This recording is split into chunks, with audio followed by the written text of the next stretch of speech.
Alors, on va revenir aussi là, à l'Église par rapport au bien commun. Les représentations du bien commun sont parfois totalement opposées.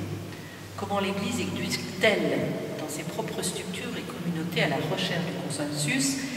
Et qu'est-ce que l'Église propose comme repère pratique du discernement et du choix politique? D'abord, je crois qu'il faut mettre de côté le mot consensus.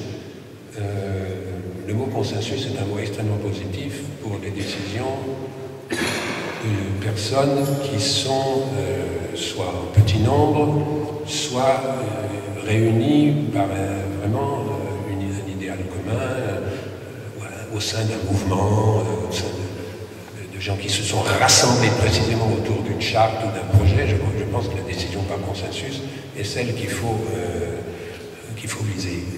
En politique, précisément, non. La politique, c'est accepter le fait que la diversité puisse aller jusqu'à l'opposition.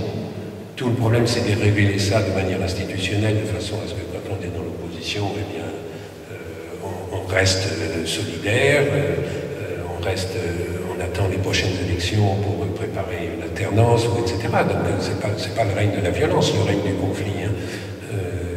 Je crois, moi là j'avais tout un développement là-dessus que je n'ai pas eu le temps de faire, mais je crois que une des raisons pour lesquelles beaucoup de chrétiens sont opposés à la politique, c'est parce que dans la politique il y a le conflit. Et puis beaucoup d'entre nous vont l'expérimenter dans les semaines qui viennent. Il va falloir choisir de voter pour tel camp ou tel autre. Enfin, au premier tour encore on a un éventail, mais au deuxième il en reste deux. Bon, dans les paroisses, voilà. C'est un conflit, mais c'est pas de la violence. Et nous sommes trop souvent victimes de cette confusion entre conflit et violence. Jésus n'a pas dit « ne soyez pas en conflit ». Non seulement il n'a pas dit ça, mais il a dit le contraire. Il a dit « je suis venu apporter le glaive ». On aura pour ennemi les gens de sa propre maison, le père contre le fils, la fille contre la belle-mère, etc. Enfin, vous connaissez ce texte. Les gens disent « oh, mais Jésus n'a sûrement pas dit ça, ça doit être l'évangéliste qui a rajouté ». Non, lui-même a été en conflit avec les pharisiens, il en est mort. Enfin, je crois qu'il faut sauter de la tête l'idée que l'idéal du chrétien, ce serait de ne pas être en conflit. Je dirais même un chrétien qui n'aurait pas d'ennemis, je m'inquiète, est-ce qu'il n'a pas édulcoré le sel de l'évangile quelque part, hein. Jésus n'a pas dit n'ayez pas d'ennemis, il a dit aimez vos ennemis. Je suppose qu'on en est quand même. Bon. Non mais ça c'est un sujet qui me tient à cœur. Alors, je pense à d'autres aussi. Donc, ce que Jésus apporte de révolutionnaire, c'est qu'il dit aimez vos ennemis justement. C'est-à-dire, vous avez des ennemis, il faut les combattre, mais les combattre en respectant leur personne, sans leur faire de mal physique ni moral, vous respectez leur vie, leur dignité, et vous essayez simplement de faire en sorte qu'ils n'imposent pas leur vue, ou si vous estimez que leurs projets sont mauvais, etc. L'évangile, c'est pas tout le monde il est beau, tout le monde il est gentil. Hein. Bon. Donc là, je crois qu'il y a quelque chose. Donc, je me suis peut-être un peu écarté de la question, mais c'est pour dire que le but peut-être d'un mouvement chrétien, d'un petit groupe, c'est effectivement le consensus. Mais le but de la politique, c'est pas le consensus. Et je dirais même, le propre de la politique démocratique, c'est de faire en sorte que les oppositions se structurent et s'affrontent selon des règles qui sont respectées de part et d'autre. Et c'est quand ces règles ne sont pas respectées qu'on a la guerre civile, qu'on a l'affaire de Côte d'Ivoire, etc. On perd les élections mais on refuse de le reconnaître, on prend le pouvoir par les armes, etc. Donc là, on entre dans la violence. Alors ça, par contre, c'est tout à fait anti-évangélique, la violence, hein, mais pas le conflit. Donc, on pourrait définir la politique comme une manière de réguler le conflit de telle sorte qu'il n'y ait pas de violence, que la violence soit réduite au minimum. Voilà, c'est une façon de déviolentiser les conflits humains, la politique, quand elle marche bien, encore une fois, là je parle un peu dans l'idéal. Donc, alors voilà, vous allez certainement vous trouver en avril-mai prochain, moi comme vous, dans des camps opposés. Bon, et simplement, tout ce que l'Église demande, c'est que le vote que vous mettrez, eh bien, il dépend vraiment d'un discernement que vous aurez fait en considérant ce que, en conscience, vous considérez être le bien commun de la société et, si possible, universel. Mais ça ne dicte aucun choix. C'est simplement une manière de vous poser les bonnes questions pour arriver au bon choix. et d'écarter les mauvais critères. Voilà. Les mauvais critères, c'est qu'est-ce qui sera le mieux pour mon salaire, ou pour mes droits de succession, ou pour mes impôts, ou pour... alors ça, non. Mais qu'est-ce qui est le mieux pour le vivre ensemble voilà. Bon, je redis des choses. Oui, non, mais c'est bien. Alors, on va repartir, on va sortir un petit peu de France, là. Une question sur l'Europe. Mais donc, merci pour les éclairages apportés, on peut se le dire quand même. Il importe de s'intéresser à la politique de notre pays, mais à l'échelle mondiale, est-ce suffisant? Comment relancer la dynamique d'une Europe politique quand nos élus sont d'abord tournés vers la seule France? Il faut faire venir quelqu'un d'autre là. Vous devriez inviter Jérôme Vignon ou des gens comme ça. Non, je suis, comme beaucoup d'entre vous, dans une profonde désolation concernant ce qui se passe au niveau européen depuis quelques années. C'est-à-dire que la logique des intérêts nationaux, qui n'avait jamais totalement disparu, mais quand même qui avait été un peu relativisée dans la période de Jacques Delors, et un peu après, mais pas beaucoup, revient au galop.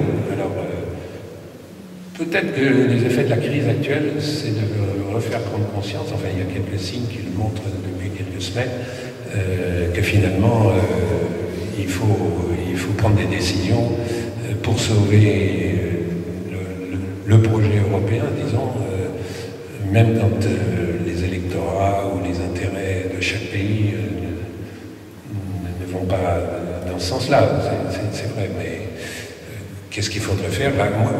Moi, je ne suis pas, disons, un analyste de la politique européenne. Je sais dans quel sens il faut aller, mais sur les moyens, franchement, je crois qu'il faut faire venir un autre conférencier. Alors justement, il y a une question, je vais te la poser, mais je suis sûre que tu vas répondre. Pouvez-vous définir la justice, l'économie libérale néfaste et la maîtrise technique remise en cause de plus en plus au nom de la subsidiarité? C'est très technique tout ça. Donc, non, avis, tu fais, alors, je sais pas. Je ne sais pas ce que je vais en faire, mais je vais au moins reprendre un mot dont j'avais dit que je vous parlerais, puis finalement je ne l'ai pas fait, c'est le mot subsidiarité. Ah oui, parce que c'est un principe essentiel du discours social de l'Église. La subsidiarité, c'est relativement simple. Le mot peut sembler compliqué. Au fond, c'est un principe qui aide à discerner, à décider quel est le bon niveau auquel doivent se prendre les décisions. Et ce que dit l'Église, c'est que ce niveau doit être le plus proche de ceux qui sont concernés par la décision, c'est-à-dire le plus bas possible, mais attention, à condition qu'au niveau le plus bas possible, il y ait tous les éléments voulus pour prendre la décision. Je ne sais pas si vous voyez, si une question peut être résolue au niveau de la commune, eh bien il faut la résoudre au niveau de la commune, et c'est très bien. Mais vous avez des tas de problèmes qui, par nature, pour des raisons techniques ou autres, ne peuvent plus être résolus au niveau d'une commune. Il faut une intercommunalité. C'est pour ça qu'on a créé, je ne sais pas, un réseau de transport, un réseau de distribution d'eau, de gaz, d'énergie, de récolte des ordures, etc. Ça se fait au niveau d'une agglomération. Donc le principe de subsidiarité vous dit, à ce moment-là, montez au niveau supérieur. Et puis il y a des problèmes qui, par nature, ne peuvent être résolus qu'au niveau régional, national, européen, mondial. Le principe de subsidiarité, ce n'est pas forcément un principe basiste. C'est un principe qui vous dit, si vous pouvez le résoudre à tel niveau, ne montez pas plus haut. Voilà. Et pourquoi? Parce que c'est une question de dignité humaine. Ne privez pas les êtres humains de leur capacité de décision sur ce qui les concerne. Ou plus exactement, ne le faites que si cette capacité de décision ne peut pas s'exercer de manière satisfaisante à ce niveau-là. Et seulement alors, vous montez au niveau supérieur. Mais le principe de subsidiarité est tout à fait compatible avec la phrase de Jean 23, si vous voulez résoudre le problème du changement climatique, c'est pas au niveau de la commune que vous allez le résoudre, c'est au niveau de tous les États du monde. Donc le principe de subsidiarité vous dit aussi, il faut une gouvernance mondiale pour certains problèmes qui sont par nature, qui ne peuvent trouver de solution, comme le dit Jean 23, qu'au niveau mondial. Voilà, je ne sais pas si c'est clair. Alors, il y avait beaucoup d'autres questions dans cette même feuille. Alors, quand j'ai pas dit l'économie libérale néfaste. Ce que dit la doctrine sociale de l'Église, c'est l'idéologie libérale. C'est-à-dire l'idéologie qui consiste à dire, finalement, il n'y a pas besoin de politique. Ou bien le politique, il en faut un peu pour la police, pour l'armée, enfin ce qu'on appelle les tâches régaliennes. Et puis pour tout le reste, laisser faire l'économie, laisser faire les désirs individuels. Voilà. Alors ça, effectivement, c'est une idéologie que l'Église récuse depuis le 19e siècle. Enfin, on pourrait remonter plus haut, mais pourquoi? Parce que si vous laissez faire, vous supposez que le jeu libre des forces économiques, sociales, personnelles, etc., va spontanément faire la meilleure allocation des ressources, la meilleure, etc. Or, ceci n'est vrai que pour les biens solvables et pour les contrats où les parties sont à égalité de force. Bon, je prends un exemple qui est celui de l'encyclique Rerum Novarum, Léon XIII, 1891, la question du juste salaire. L'idéologie libérale dit le juste salaire, c'est celui qui est le résultat d'une négociation entre l'employeur et le demandeur d'emploi. Voilà. Selon l'état du marché du travail, le salaire sera plus ou moins haut. C'est la loi de l'offre et de la demande. S'il y a beaucoup de travail, enfin, s'il y a beaucoup de choses à faire et peu de travailleurs, le salaire va monter. Voilà, ça c'est... Eh bien, le pape dit non, c'est injuste, ce n'est pas conforme à la justice. Parce que ce qui est conforme à la justice, c'est que le salaire soit de toute façon suffisant pour faire vivre l'ouvrier sobre et honnête et sa famille. C'est la notion de salaire minimum, il ne le chiffre pas à l'époque, mais il y a un seuil en dessous duquel on ne peut pas descendre. Le travail doit permettre à quelqu'un de, comme on disait à l'époque, sobre et honnête, de vivre et de faire vivre sa famille. Et la loi du marché ne doit pas prévaloir contre ça. Voilà. Paul VI reprendra le même argument dans Progression en ce qui concerne les prix des matières premières dans le commerce nord-sud. Quand deux pays sont de force égale, etc., et les prix qu'ils établissent dans le commerce sont tout à fait bien. On n'est pas contre, dans l'Église, les lois du marché, mais vous avez la même situation qui se reproduit que par rapport au salaire de l'encyclique Rerum Novarum, quand vous avez des pays qui n'ont que des matières premières et qui sont obligés de subir, enfin le rapport de force entre le vendeur et l'acheteur est tel que c'est un camp qui fixe les prix. Voilà. Et il n'y a pas vraiment de prise en considération des besoins de celui qui fournit. Eh bien, ceci n'est pas conforme à la justice. Conforme au bien commun. Donc, or ceci, l'idéologie libérale, par nature, ne peut pas l'intégrer dans ses calculs. Donc, encore une fois, l'Église n'est pas contre la liberté du commerce, la liberté des contrats, etc. Elle dit simplement, il y a des choses qui sont plus importantes et qui passent avant. Et tout ce qui concerne la dignité de l'homme,